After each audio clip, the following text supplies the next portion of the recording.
ختم ہو گیا تے میں انشاءاللہ مرزے دے پوڑ کھول کے دستا اور آخر دے اندر میں طاہر احمد نو کہنا چاہنا کہ طاہر احمد یاد رکھو تم یہ نہ سمجھنا کہ ہم اہل سنت والجماعت کے علماء کو اغوا کر کے قتل کر کے پاکستان سے بھاگ کر آ گئے ہیں. یاد رکھو تم دنیا کے اندر جس جگہ بھی جاؤ گے اہل سنت والجماعت کے علماء تمہارا اتصال کریں گے, تمہارا پیچھا کریں گے اور تم یہاں پہنچ چکے ہو جس جگہ سے تمہارا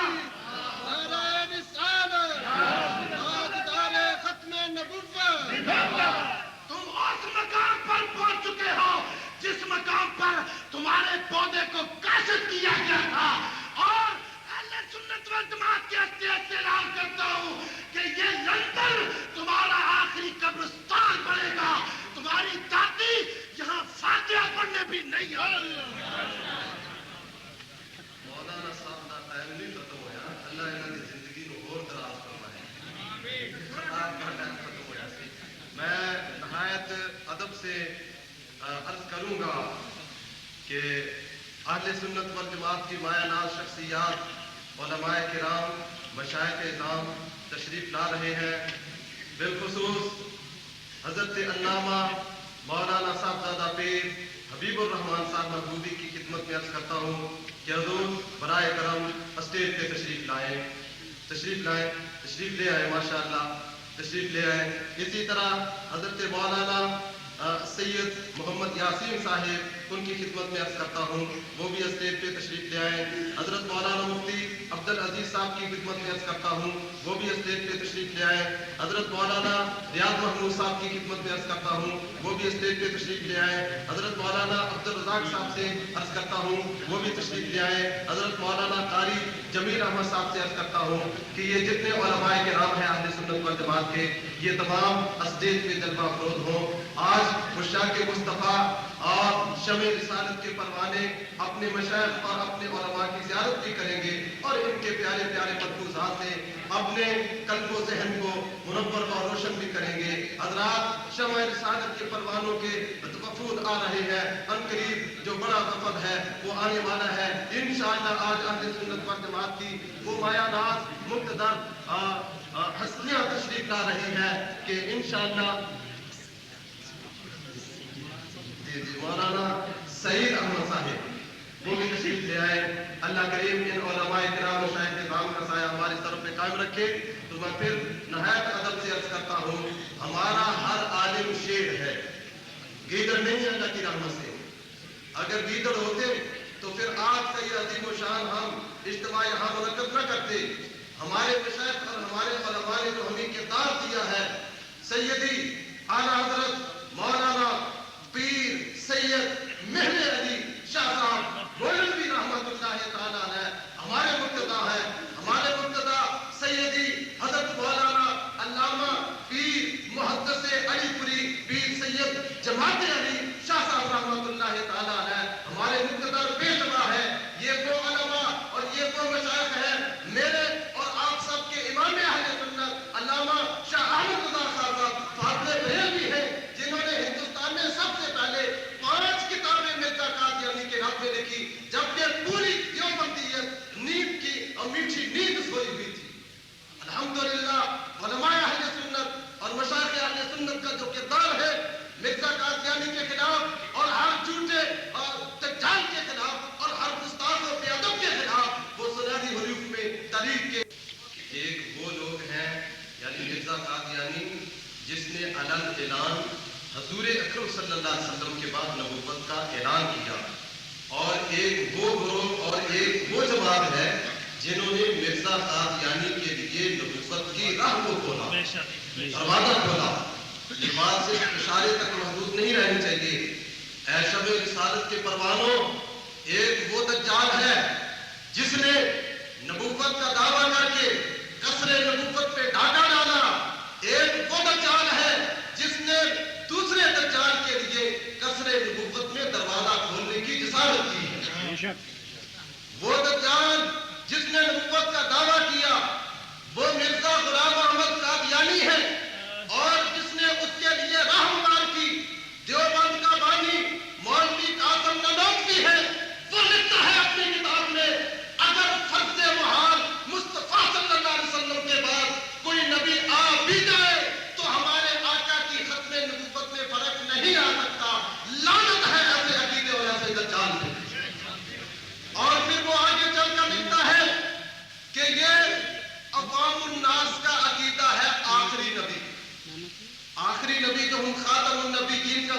کرتے ہیں نا کہ حضور علیہ السلام آخری نبی ہیں، یعنی سرکار کے بعد کوئی دوسرا نبی نہیں آئے گا، وہ کہتا ہے یہ جاہلوں کا، عوام کا عقیدہ ہے. لیکن میرے غیور مسلمان بھائیوں، شمع رسالت کے پروانوں، خاتم النبیین کی وہ تفسیر جو ختم المرسلین کی زبان اقدس سے نکلی ہے، ہم صرف اس تفسیر کو مانتے ہیں. وہ تفسیر کیا ہے؟ حضور فرماتے ہیں انا آخر الانبیاء وانتم آخر الامم. حضور فرماتے ہیں تمام نبیوں کا آخری نبی میں ہوں اور امتوں میں سے آخری امت تم ہو. اور اب وہ جو دجال جس کا ظہور ہونے والا ہے، لا محالہ فیکم، جو آنے والا دجال ہے وہ لا محالہ تم میں سے آئے گا. میرے دوستوں، میرے بزرگوں، آج سے 2-3 ماہ پہلے فیصلے میں جو ختم نبوت کے کانفرنس کے نام پہ جو ڈھونک رچایا گیا تھا، جن لوگوں نے رچایا تھا، میں علماء کی سرپرستی میں اور خداوند ذوالجلال کو حاضر و ناظر جان کر آپ کو سچ عرض کرتا ہوں، مدینہ والی سرکار کو گواہ بن کے عرض کرتا ہوں، یہ وہ لوگ ہیں جنہوں نے مرزا قادی علی کی نبوت کی راہنمائی کی ہے. ان کو تکلیف کیا ہے؟ تکلیف یہ ہے راستہ انہوں نے بنایا، مال کوئی لوٹ کے لے گیا. یعنی چوری کے لیے دونوں دھات میں بیٹھے ہوئے تھے، لیکن مرزا قادیانی نے دیکھا ابھی تو یہ راہ ہم پار کر رہے ہیں کہ انہوں میں چلتے چلتے اس سے فائدہ اٹھا جاؤں. تو میرے دوستوں، اہل سنت والجماعت ہی وہ سواد اعظم جماعت ہے، وہ عظیم و شان جماعت ہے جس کو یہ اعزاز حاصل ہے. ہم ختم المرسلین کی ایک ایک ادا اور ہر اس شان کو دل و جان سے مانتے ہیں جو خداوند ذوالجلال نے مصطفیٰ صلی اللہ علیہ وسلم کو عطا فرمائی ہے.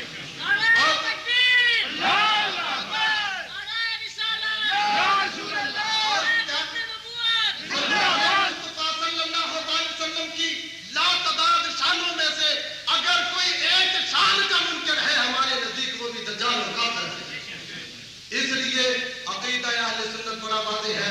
آج علماء آپ کو انشاءاللہ یہ بتائیں گے فتن فتن اور وقتاً وقتاً کہ ہم اہل سنت والجماعت جو یہ کہتے ہیں کہ ہمارا عقیدہ حق ہے، قرآن اس پہ گواہ ہے، سنت اس پہ گواہ ہے، 1400 سال کا اجماع امت اس پہ گواہ ہے. عوام کے سامنے ہماری جماعت کے مقتدر عالم حضرت مولانا علامہ مفتی محمد یونس کشمیری صاحب تشریف لاتے ہیں. وقت اسلامت مشن UK کے جنرل سیکرٹری، ان کی آمد سے پہلے پرزور نعرہ لگائیے گا، نعرہ تکبیر، نعرہ رسالت، تاجدار ختم نبوت، مطلب کر کے تاجدار ختم نبوت، دیان کا کانا دجال، دیان کا کانا دجال، علماء اہل سنت، اہل سنت، عوام اہل سنت.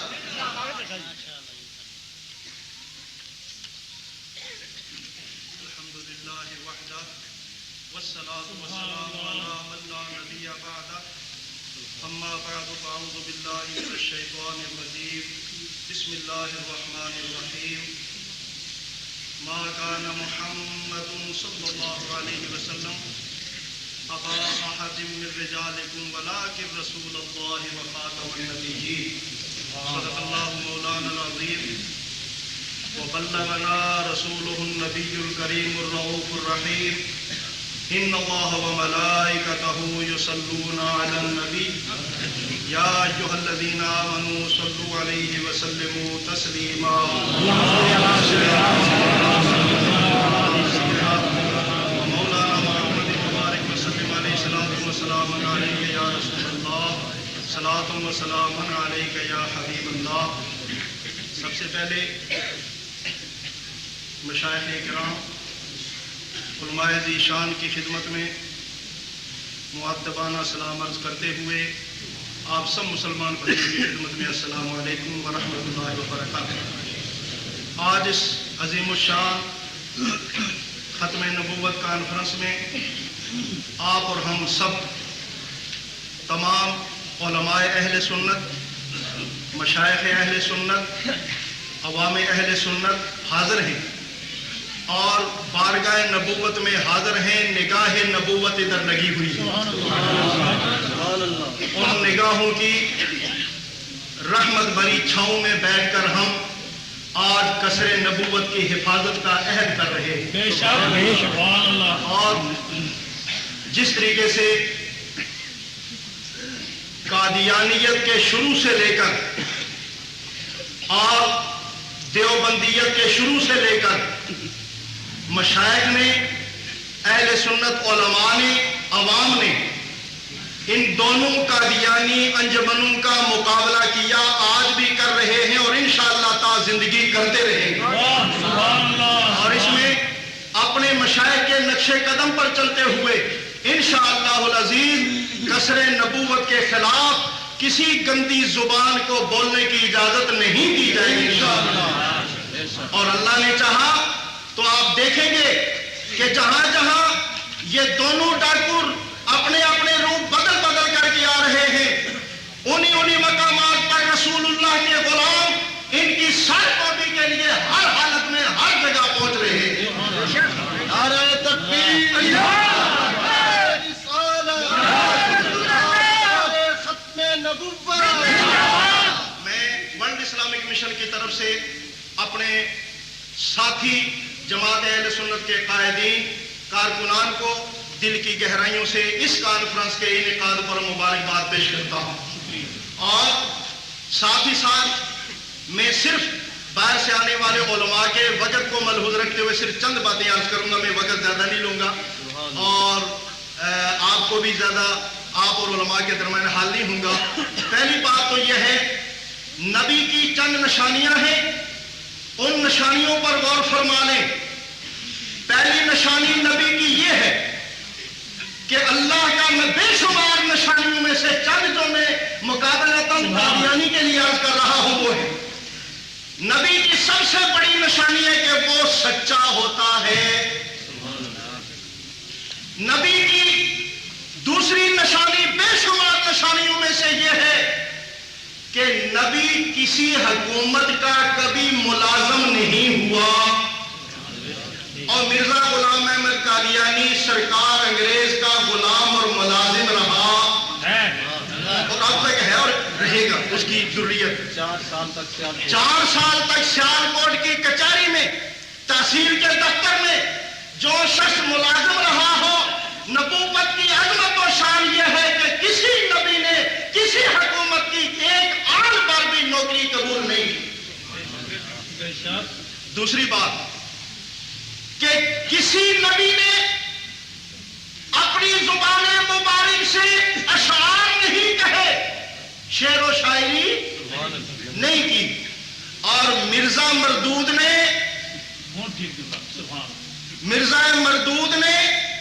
شعروں پر مشتمل کتاب لکھی در سمین. اس کے اندر جو اشعار لکھے ہیں وہ حضرت آپ ہی تشریف فرما دیں گے. جو اپنی حقیقت اس نے بیان کی ہے کہ میں کیا ہوں، میری حیثیت اور حقیقت کیا ہے. اللہ کا نبی کبھی شعر و شاعری نہیں کرتا. مرزا نے اپنے جھوٹ کو ثابت کرنے کے لیے اشعار کہے، کتاب لکھی. تیسری وجہ، اللہ کے نبی نے کسی بھی نبی نے اپنے دست مبارک سے اپنے قلم سے کوئی کتاب تعلیم نہیں کی. اور مرزا نے کتنی کتابیں لکھی؟ کہا کہ حکومت برطانیہ کی تعریف میں میری 500 کے قریب الماریاں بھری ہوئی ہیں، 50 الماریاں میری بھری ہوئی ہیں، تقریباً 500 کے قریب کتابیں صرف حکومت برطانیہ کے شکریہ میں، کیونکہ نبوت کا تاج اسی نے جو رکھا تھا اس کے سر پہ. تو کسی نبی نے اپنے دست مبارک سے کبھی کوئی کتاب نہیں تعریف فرمائی. 3 باتیں. چوتھی بات یہ ہے کہ کسی نبی نے اپنے دور میں حضور نبی پاک صلی اللہ علیہ وسلم کے علاوہ تشریف آوری کا کسی کا اعلان نہیں کیا. اور ہمارے نبی پاک علیہ السلام نے آخری اعلان فرمایا کہ میں آخری نبی ہوں، میرے بعد کوئی نبی نہیں. تو یہ وہ چند باتیں ہیں جو ہمارے لیے جاننا ضروری ہے. مرزا نے یہ ساری چیزیں کی. نبی کی شان یہ ہے کہ وہ کبھی ایسی باتیں نہیں کیا کرتا. جس کمبخت کو، جس پاگل کو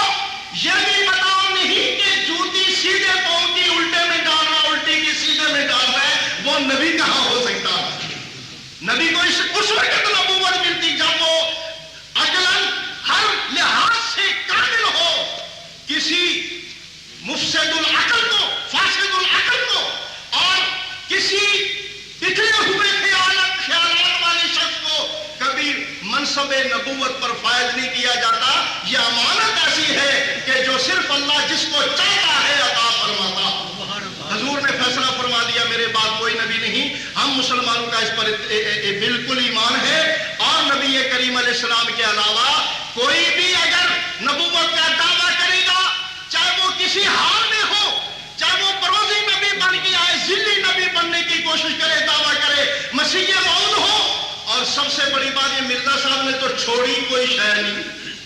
کہتا میں نبی بھی ہوں، مسیح بھی ہوں، مسیح موعود بھی ہوں، مہدی موعود بھی ہوں، میں مجدد بھی ہوں، اور میں مریم بھی ہوں، عیسیٰ بھی ہوں، میں عورت بھی ہوں، مرد بھی ہوں. سارے ٹھیکے لے لیے، دنیا میں کوئی شے چھوڑی نہیں. میری مائیں بہنیں بیٹھی ہیں، ورنہ ایک لفظ ایسا ہے کتابوں میں جو میں ابھی عرض نہیں کر سکتا کہ میں مہینے کی بیماری میں بھی مبتلا ہوتا ہوں. سبحان اللہ. اب کیا کہہ سکتا. اور آپ کشتی نو میں، یہ اس کی تاریخ ہے، ہماری نہیں ہے بھائی، یہ اس کے گھر کی بات کر. قادیانیوں کو تو ہمارا شکریہ ادا کرنا چاہیے، مرزے کی کتابوں کی حوالے ہم دے رہے ہیں، ان بیچاروں کو تو کتابوں کا پتہ نہیں لکھی کتنی ہے اور کیا کیا بکواس لکھا اس کے اندر. تو میں عرض یہ کر رہا تھا کہ اس شیطان نے، اس پاگل نے کوئی مقام ایسا نہیں چھوڑا جو اس نے اپنے آپ کو اس میں ملوث نہ کیا ہو. تو بہرحال قادیانیت کے خلاف ہماری جدوجہد اپنے بزرگان اکرام کے نقش قدم پر چلتے ہوئے جاری تھی، جاری ہے، اور انشاءاللہ قیامت تک جاری رہے گی. اور جہاں یہ قادیانی سر اٹھانے کی کوشش کریں گے، اور قادیانیوں کے رہنما جو ہیں وہ اس جس مقام پر سر اٹھائیں گے، علماء اہل سنت، مشائخ اہل سنت، عوامی اہل سنت، انشاءاللہ تعالی ہر مقام، ہر جگہ، ہر میدان میں انشاءاللہ ان کا مقابلہ کرتے رہیں گے. والسلام علیکم. کسی ہو بیان کریں.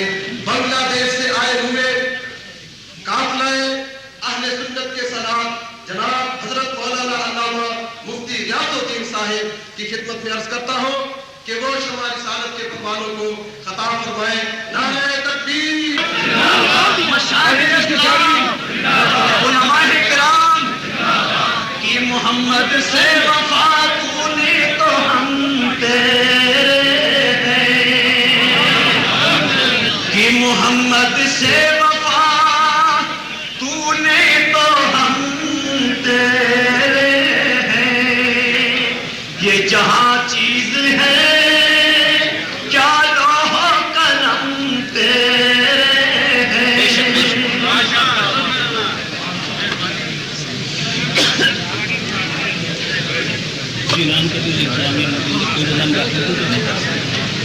ہم جسے چاہے وقت دیں گے، جسے چاہے سلامت رکھتے ہیں، لیکن یہ نحمدہ الحمدللہ الذی وحدہ، الحمد للہ الذی وحدہ، والصلاۃ والسلام علی من لا نبی بعدہ. اما بعد فاعوذ باللہ من الشیطان الرجیم. بسم اللہ الرحمن الرحیم. ما کان محمد ابا احد من رجالکم ولکن رسول اللہ وخاتم النبیین وکان اللہ بکل شیء علیما. ایک بار درود شریف پڑھیے.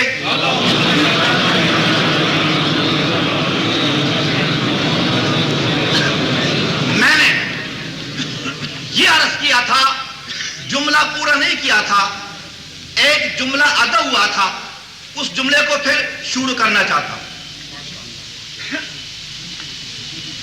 میں نے یہ عرض کیا تھا کہ میں بالکل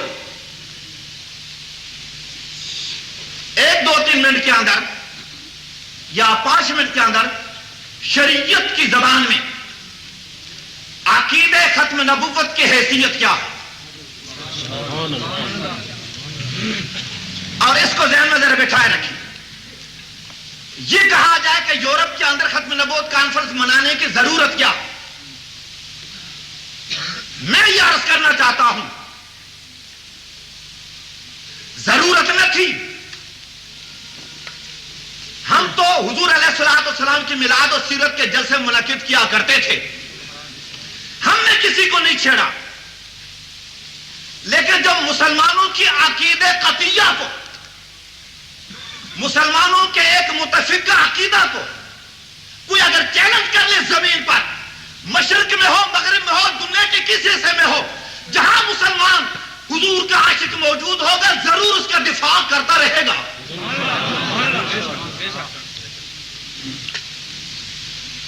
سنیے، ضرورت کیا ہے؟ بتائیے، اپنے ایمان کو بچانا ضروری ہے یا نہیں؟ ایمان کا بچاؤ ضروری ہے، اور اس لیے قبر و قیامت میں عذاب الہی سے بچنے کا ذریعہ واحد صرف ایمان ہے۔ ایمان ہے تو بچاؤ ہوگا، ایمان نہیں تو کچھ بھی کام نہ آئے۔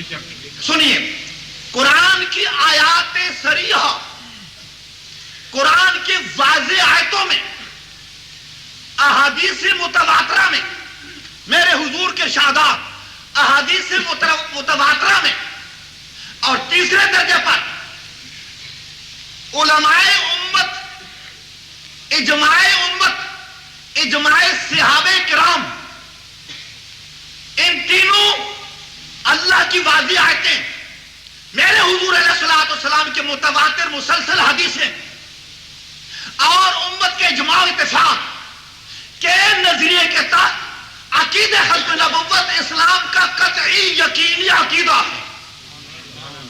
عقیدہ ختم نبوت اسلام کے اندر اس طرح ضروری عقیدہ ہے جس طرح خدا کو ایک ماننا ضروری ہے اور پیارے مصطفیٰ کو رسول ماننا ضروری ہے، اسی طرح پیارے مصطفیٰ علیہ الصلوۃ والسلام کو آخری نبی ماننا بھی ضروری ہے۔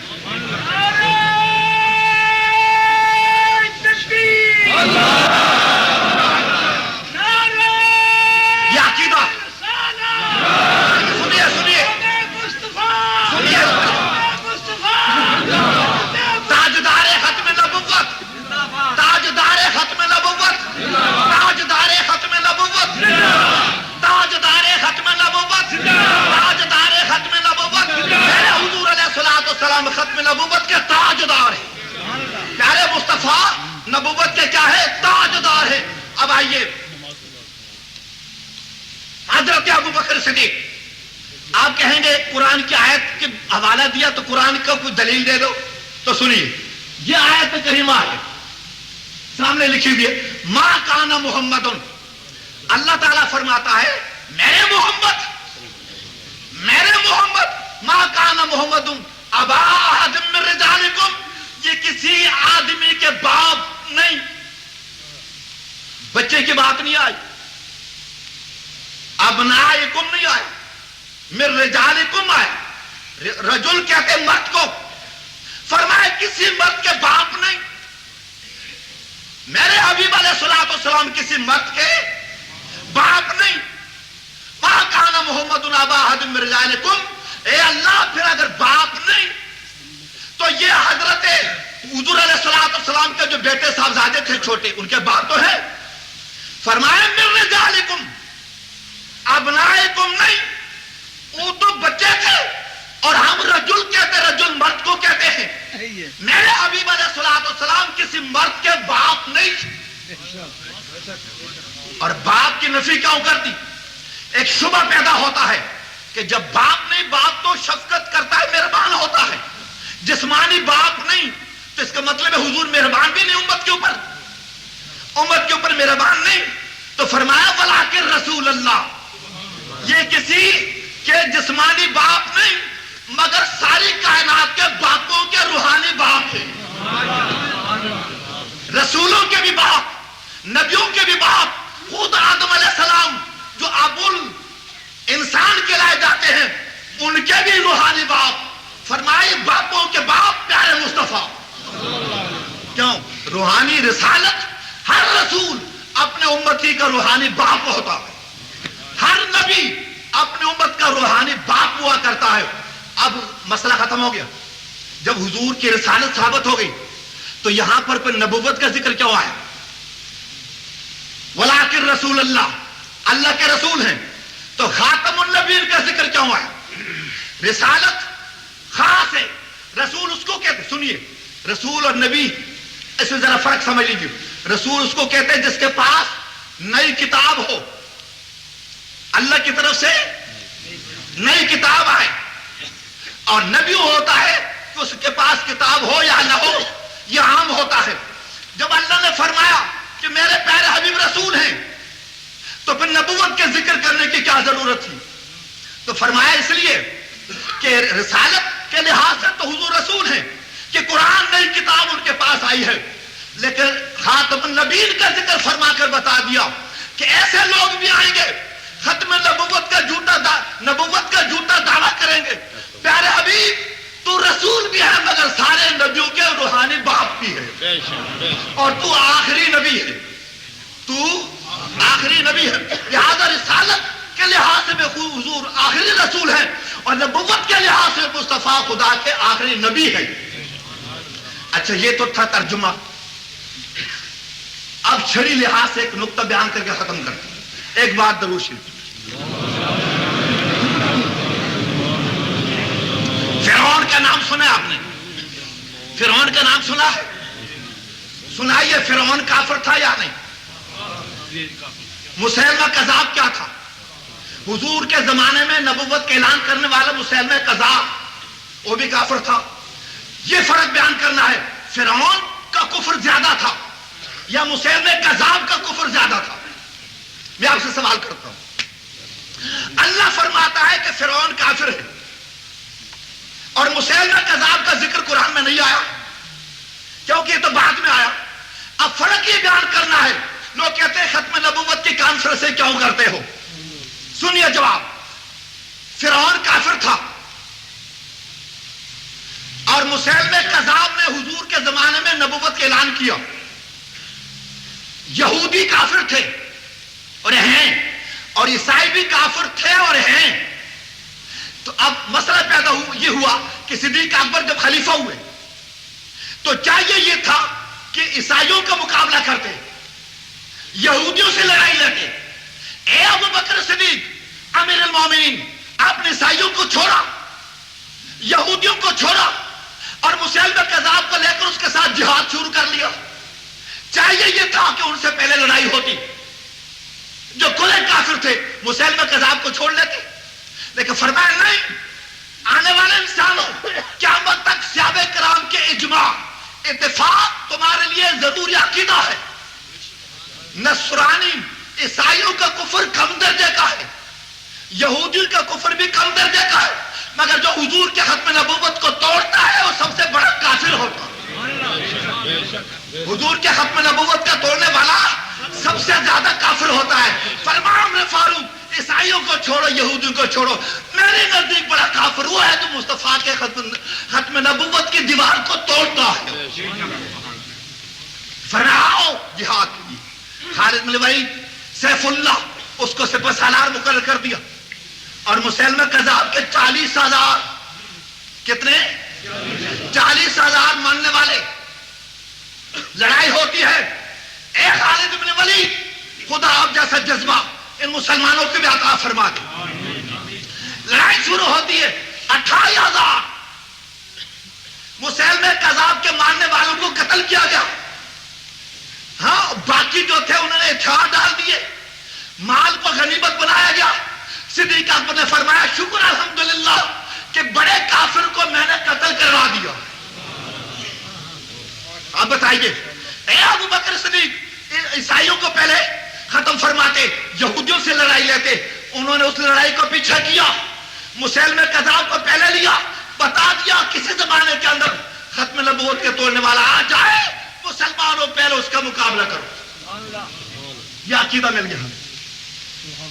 اللہ تبارک و تعالیٰ کے پیارے صدیق اکبر پر لاکھوں رحمت نازل فرما دی، جس نے ہمیں یہ بتا دیا کہ اگر مسیلمہ کذاب آ جائے اس کو بھی قتل کر لو. اگر مسیلمہ کذاب ہو یا مسیلمہ پنجاب ہو، مسیلمہ کذاب ہو یا مسیلمہ پنجاب ہو، صدیق کی نگاہ میں سب سے بڑے کافر ہیں. پہلا مقابلہ ان سے کرو، بعد کا مقابلہ دوسروں سے کرو. یہ ہے اسلام کا ضروری عقیدہ جس کے خاطر آج ختم نبوت کی کانفرنس منعقد ہوئی ہے اور میں تشریح کو چھوڑ لیتا ہوں، آیت کے ترجمے کے علمی نکات کو بھی چھوڑ لیتا ہوں اور صرف چند دوستوں کے تسلی کے لیے دو چار باتیں اسلام کا ضروری عقیدہ پیش کر دیا. اور اللہ تبارک و تعالیٰ اہل سنت و جماعت نے جو ہمیں یہ عقیدہ عطا فرمایا اسی پر ہمیں ہماری اولاد کو آخر تک زندہ رہنے کی توفیق عطا فرمائے. یہ تھی خاتم النبیین کی تفسیر جو مفتی صاحب نے شرعی حیثیت بیان فرمائی ہے. اب آپ کے سامنے ایک تقریر انگلش میں ہوگی اور پھر اردو میں تقریر ہوگی، اس کے بعد پھر ایک مین تقریر جو ہے وہ انگلش میں ہوگی تاکہ ہمارا وہ نوجوان طبقہ جو انگلش زبان کو بنسبت اردو اور پنجابی کی زیادہ سمجھتا ہے ان تک بھی یہ پیغام ختم نبوت پہنچ جائے. جماعت اہل سنت نے خصوصیت سے اس کا اہتمام کیا. نعرہ تکبیر. کوئی بھی 2-5 منٹ سے زیادہ لینے کی ہمیں پھر میں کھڑا ہو جاتا ہوں. آپ بھی محسوس کرتے ہیں کہ شاید مجھے کھڑے ہونے کا بڑا چاہ ہے، مجھے کوئی چاہ نہیں. میں چاہتا ہوں کہ مغرب تک آپ کا یہ پروگرام احسن طریقے سے ختم نبوت کے دیوانوں اور شمع رسالت کے پروانوں کا جو یہ انجام پذیر ہو. تو اس لیے اب میں بلا تاخیر محمد سلیم اختر صاحب سے ریکویسٹ کروں گا کہ وہ 2-3 منٹ کے لیے تشریف لائیں. مولانا آپ کی ٹائم کا کیا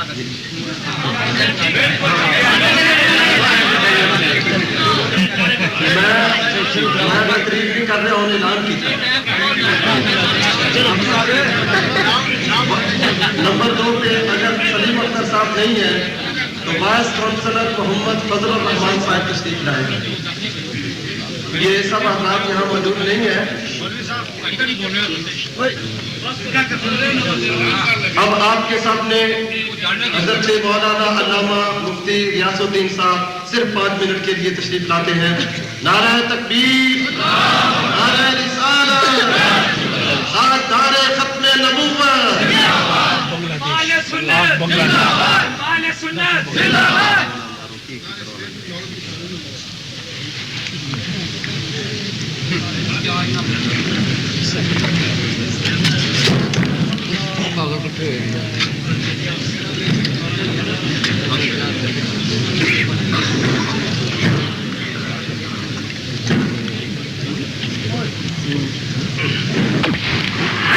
الحمدللہ کفا وسلام علی عباده الذین اصطفى. أما بعد فقد قال الله تعالى في القرآن المجيد والفرقان الحميد: قد جاءكم من الله نور وكتاب مبين. وقال النبي صلى الله عليه وسلم: من فسر القرآن برأيه فقد كفر. وقال النبي صلى الله عليه وسلم في رواية الأخرى: سيكون في آخر الزمان دجالون كذابون يأتونكم من الأحاديث بما لم تسمعوا أنتم ولا آباؤكم فإياكم وإياهم لا يضلونكم ولا يفتنونكم. أنا بريء منهم وهم بريء مني. وفي رواية أخرى: لا يقوم الساعة حتى يدعون 30 دجالون كذابون كلهم يزعم أنهم نبي ولكن أنا خاتم النبيين لا نبي بعدي. وقال الله تعالى بشان حبيبه مخبرا وآمرا: إن الله وملائكته يصلون على النبي يا أيها الذين آمنوا صلوا عليه وسلموا تسليما. صلى الله على سيدنا ومولانا محمد وعلى آله وصحابه وبارك وسلم. الصلاة والسلام عليك يا رسول الله. الصلاة والسلام عليك يا حبيب الله. سيد الكونين خاتم المرسلين آخر آمد